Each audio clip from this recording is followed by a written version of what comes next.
Whoa, no, no. Hi, I'm Carly with Bookish Pixie Reads. Thank you for joining me and welcome back if you've been here before. Today I'm going to talk about my November TBR list.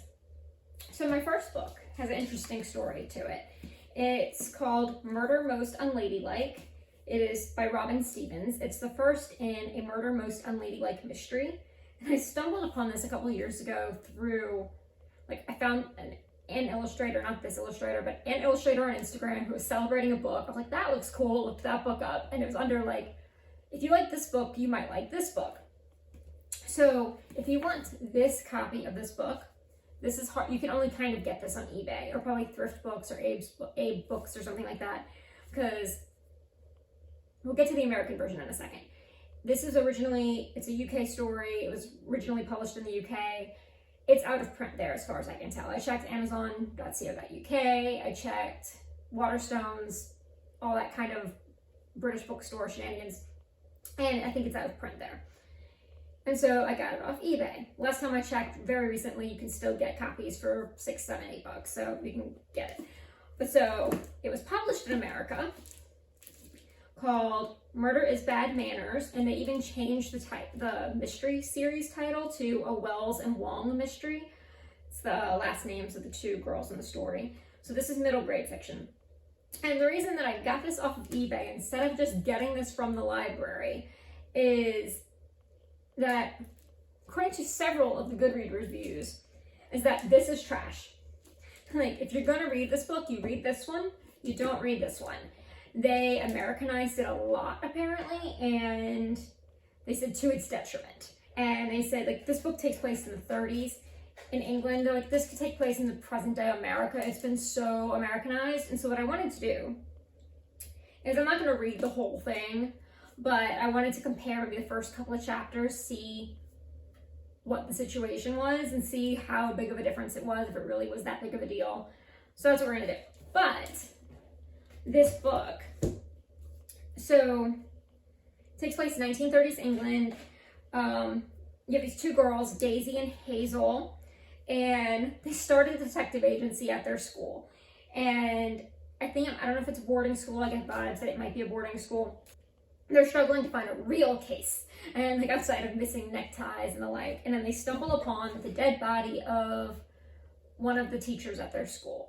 And then when they go back to the dead body's gone. So now they have their case. They have to it murder, prove that a murder existed, because now they don't know where the body is and no one else has seen the body. Yada, yada, yada. So it looks like cute middle grade. I don't know a whole bunch more about it than that, except that it was if you would like this other book that I did read and I liked that. So I'm all about charming middle grade fiction. And then I'm really interested to see how Americanized this other book is. So, and when I went to the library just to pick up that book, I ended up picking up a couple other books. I picked up Murder in Old Bombay by Nev March. It's the first in a mystery series, in a new mystery series. I believe there's only 2 so far. And it's the first in the Captain Jim Agnihotri series. I'm sure I'm butchering that. It's Indian. It takes place in 1890s colonial British Empire, India. And I think it's loosely, the crime is probably based on a real true story. But he's a captain in the military. He's kind of laid up in the hospital, and he's been rereading his Sherlock Holmes. He's a big Sherlock Holmes fan. 2 women fall off of this tower at the university, and the husband of one of these women is they didn't commit suicide. It's not what this is. And so he takes pity on this man. He's like, I will look into this case. And so he starts looking into that. And I think we get the politics of India and the British Empire at that same time. And apparently there's maybe a smidge of romance involved too. I'm really excited about this one. Also, the second one takes place at the 1893, no? Not Chicago. But whatever the Paris World's Fair is, the one where we get the Eiffel Tower. And I'm all about World's Fairs. All of World's Fairs. Give me fictional or historical fiction World's Fair stuff. You got any good ones, put it in the comments below. But so I'm really excited about that one, but of course I want to read this one. I also love stuff that takes place in India, so I am really excited about this one. And also on my random library trip to pick up one book, this was on the new release bay, called Die Around Sundown by Mark Pryor. It's also a new mystery series. It's the first in a new mystery series. Inspector Henri Lefort, Paris, World War II, 1940. German-occupied France. Inspector Henri Lefort is given 5 days to solve the murder of a German major, of a murder that took place inside the Louvre. And he's not allowed to go in. He's given a list of suspects. And in his trying to talk to suspects, he meets a famous artist. He talks to Pablo Picasso. And then I guess there's also actual real, like, world politics happening. World War II, German Jews. Like, I don't know if this guy is Jewish or what, because you get the idea in the description that his life's in danger as well.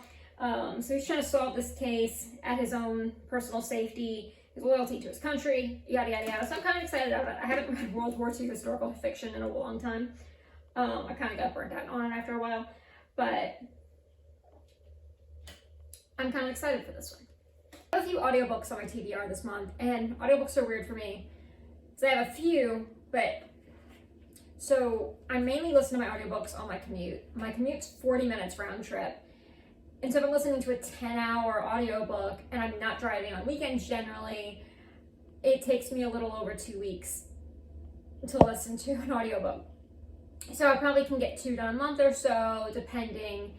And so I think I have like 4 books on this list. So it's probably going to be my November, December audiobook TBR. But one of the ones is Paul Newman, An Extraordinary Life of an Ordinary Man. It's a memoir, and I believe it is read by Paul Newman. And you may ask, how is this possible? Because this is like a really recent release, as he's been dead for a while. And it's sort of like, apparently he has had excessive amounts of oral histories that he kept. He and a producer friend interviewed all his friends, him and his wife's friends, and and demanded that everyone tell the truth. And they were going to put together a story, and that's sort of what this is. It's a collection of those oral histories of himself, and you've got some of his friends. Apparently there's bits of Tom Cruise and Meryl Streep, and there's like a documentary series that's sort of based on the same thing. I don't know how similar in content they are, but it's based off of that same idea. But so, memoir of Paul Newman's life. My next one that I'm excited about is In Defense of Witches by Mona Chollet. This is a translation of a French book, so I'm not 100% sure how to pronounce that name. But In Defense of Witches, The Legacy of Witch Hunts and Why Women Are Still on Trial. And there's a quote in the description of the book that I thought was really telling. Witches are both the ultimate victim and the stubborn, elusive rebel. I mean, like, but who are these women? Who were these women who've been accused of witchcraft? And they said there are 3 kind of categories of women: independent women, widows and celibates, childless women, and elderly women. And they said it's interesting is because those are the women that we still kind of have passed judgment on today. And those are the women that we still kind of pass judgment on today. So I think this could be really interesting. I'm wondering how, and I'll be audiobooking this one as well, how as a story, or is it just going to be like very pedantic? But either way, I'm excited to hear what they have to say. So my next one I actually started last month, and it had to go back to the library. I'm like a 4-week hold for it. So whether or not it gets done this month or next month, it's going to get done. But Making a Scene by Constance Wu. She was the lead actress in the show Fresh Off the Boat, the ABC sitcom, and she was the lead actress in Crazy Rich Asians. And she kind of had people kind of turned off of her. She tweeted some things that people didn't like. People kind of turned on her, I suppose. And it's my understanding that this book almost seems like a response to that. But it is a memoir, and as I said, I started listening to it already. I'm about 30% of the way through it, I think. At the moment, I'm a little hit and miss on it. So we'll see how it continues. But Memoir of Constance Wu's life, read by her.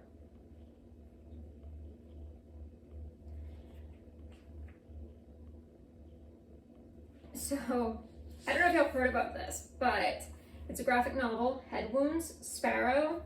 And the name that's mainly been attached is Oscar Isaac, the actor from Moon Knight, Scenes from Marriage, Star Wars.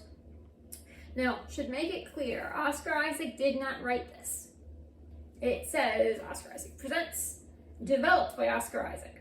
And I was telling my husband, he's like, so did he write it? I'm like, no. And he's like, did he do this? I'm like, no. I said, if this was a movie, he would be considered a producer. I think he financed it, and him and his wife's production company helped put this out. But it's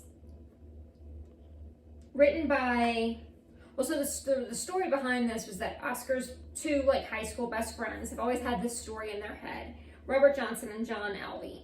And they're just like guys from Florida, if you read their bios in the back. This is a story they put together. They pitched it to New York Times best-selling graphic novelist Brian Buccellato, I don't know how it's pronounced. And they put together this graphic novel that was partially funded by Kickstarter funding, and Oscar and his company, they helped put it forth as well. I'm going to read you what the Goodreads description of this is, because I read it like 3 times and I'm not 100% sure. Oh, I should say Oscar Isaac is my celebrity husband, so I was like, oh yes, I get it that he didn't write this, but I'm also buying it. And it also kind of looks like him, even though when you flip through it, it looks less like him.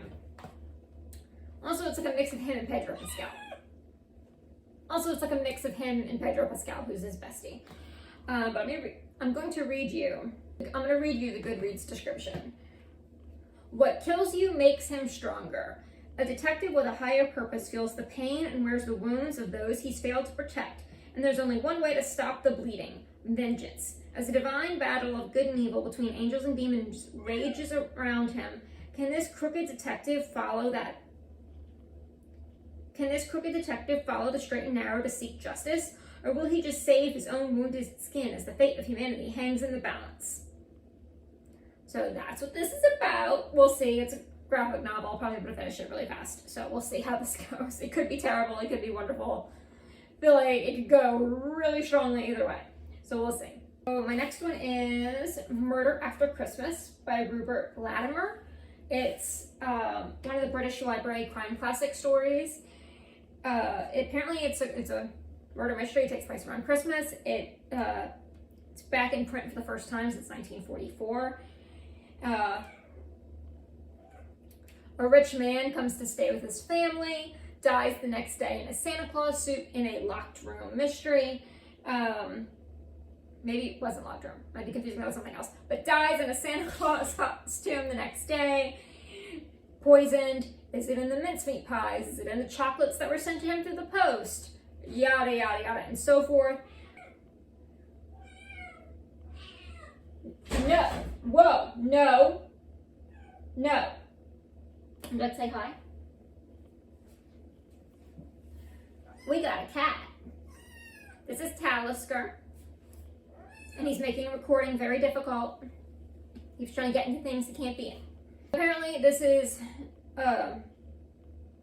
lighthearted, sort of like a madcap romp. Don't know too much more about it than that, but I'm excited for it. Then we got The Christmas Murder Game by Alexandra Benedict. The vibes I get for this, well, the little tagline was 12 clues, 12 keys, 12 days of Christmas, but how many will die before 12th night? And it's an annual Christmas game held at a big sort of grand family home. And then apparently the grand prize for this particular year is the deed to this house. And people are dying. Mysteries will be solved, past and present past murders will be solved, present murders will be solved. I get the idea that it's one of those we had a couple of movies come out relatively recently in the past couple of years where people think they're gonna play a game and then they're all being hunted, you know, a la that Menu movie that's coming out and that famous short story that I can't remember the name of.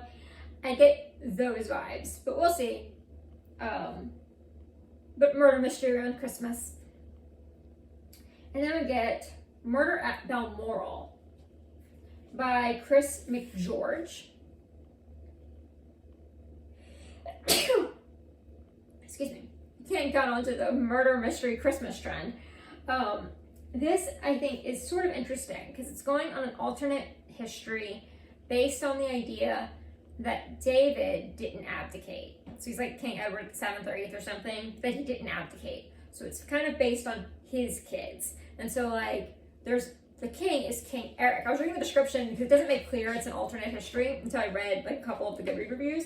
They're like, King Eric. And I'm like, who is King Eric? What's happening? Are we just making stuff up? And they're like, oh no, it's alternate history, Edward's son or grandson, I'm not sure.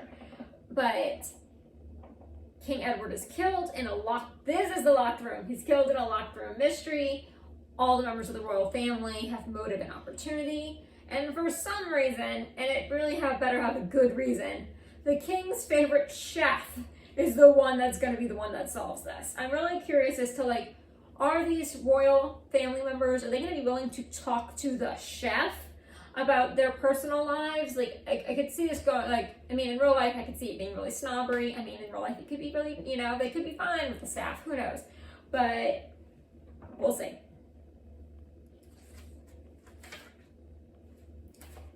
And then my last, to go with the Christmas murder mysteries. This is like a collection of 3 novellas. It's called Christmas Scarf Murder. And that's really just the name of the first one. But the whole book is called Christmas Scarf Murder by Carlene O'Connor, Maddie Day, and Peggy Ehrhart. And so the first one by Carlene O'Connor is called Christmas Scarf Murder. It's part of the Irish Village Mystery, the Cozy Mystery series. I've not read those.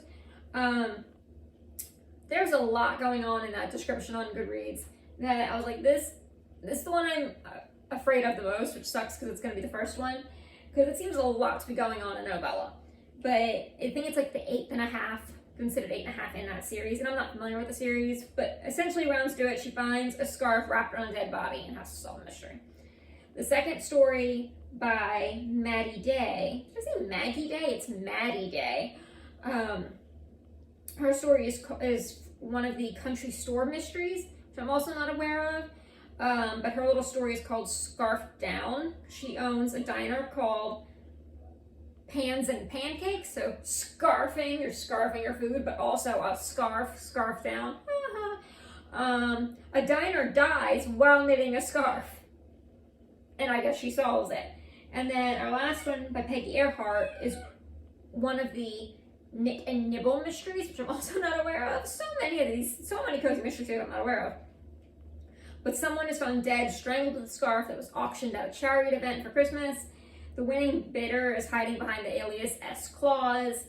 Also, because there's cats, because it's nibbles. The claws, sort of like a cat claw. She's gonna solve the mystery. So that's all my like new to my TBR list. So I have a bunch of leftovers from October that I still want to read. And so I'm just going to do like 1-sentence little quick summary. So I'm going to have my October TBR list video link in the caption if you want to go hear more about them. But I'm just going to go real fast. The Daughter of Time by Josephine Tay. I'm about a third of the way through it. Inspector Alan Grant laid up in the hospital. Someone brings him photos. He sees a painting of Richard III. Whoever it is, they already thinks killed his nephews in the tower. He's going to try to decide by the painting if this man killed his nephews in the tower.